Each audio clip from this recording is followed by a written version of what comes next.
गुरु नानक जी का सच्चा सौदा, जिससे बहुत नाराज हो गए थे उनके पिताजी।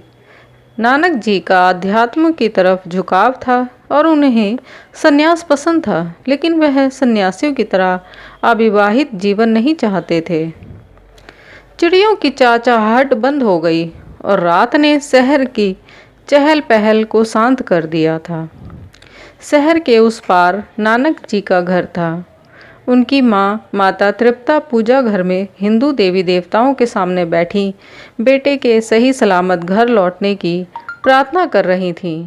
उनके पति हाथ पीछे किए बरामदे में दोनों छोर के बीच टहल रहे थे। नानक जी अपने घर से सुबह निकले थे। पिताजी ने उन्हें 20 रुपए की मोटी रकम देकर करीब 12 कोस दूर बाजार भेजा था और कारोबार के लिए मुनाफे का सौदा करने के लिए कहा था।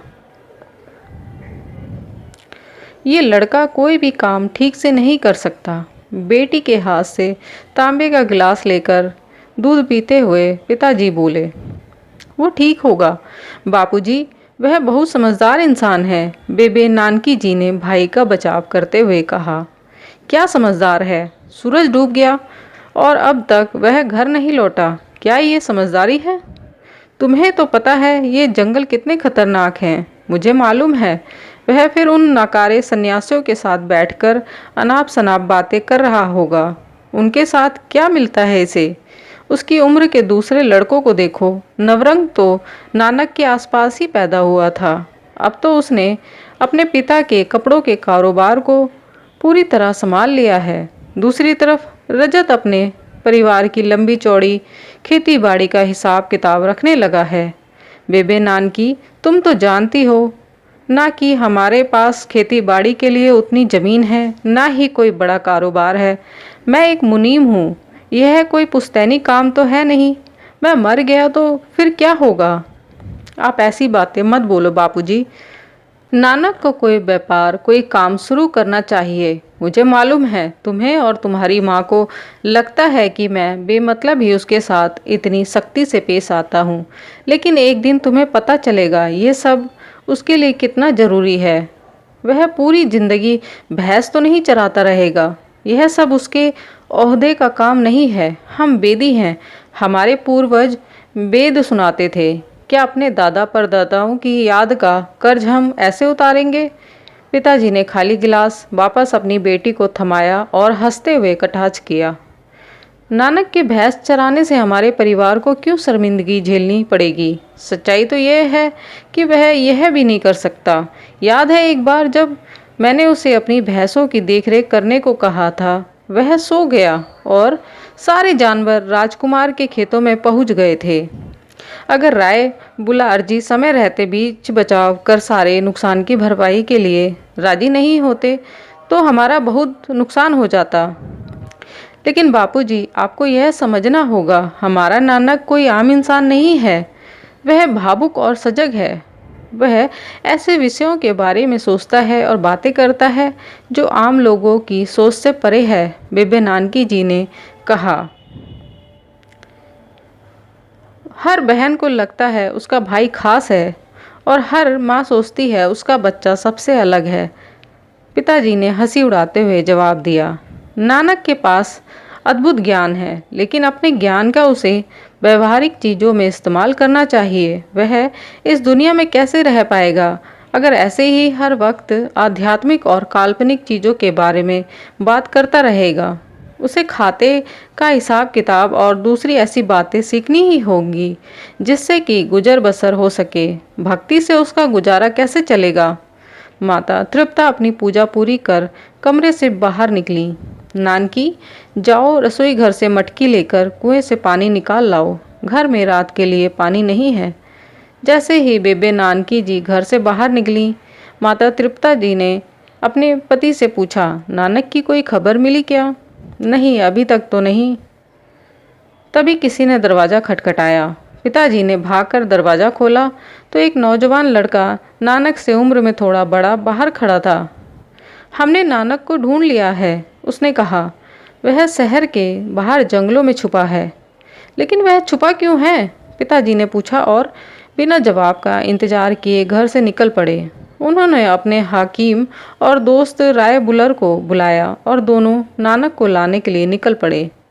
उन्होंने देखा नानक पेड़ों के नीचे बैठे सुबक सुबक कर रो रहे थे। उनके सफ़ेद कपड़े कीचड़ से सने थे। पहले तो पिताजी ने सोचा कि नानक को किसी ने रास्ते में लूट लिया है। नेक नानक को पसंद करने वाले राय बुलर ने धीरे से अपना हाथ उनके सिर पर रखा और पूछा, क्या हुआ बेटे, तुम घर क्यों नहीं लौटे? क्योंकि मुझे बापूजी से डर लग रहा है। तुम्हें मुझसे डर क्यों लग रहा है? पिताजी ने पूछा। गुस्से से उनकी आवाज़ ऊंची हो रही थी। मुझे जरा इससे बात करने दो, राय बुलर ने टोका। वह बाप बेटे के बीच जटिल रिश्ते को जानते थे। तुम अपने पिता से क्यों डर रहे हो? क्या तुमने कोई गलती की है? मैंने कोई गलती नहीं की है, नानक जी ने जवाब दिया।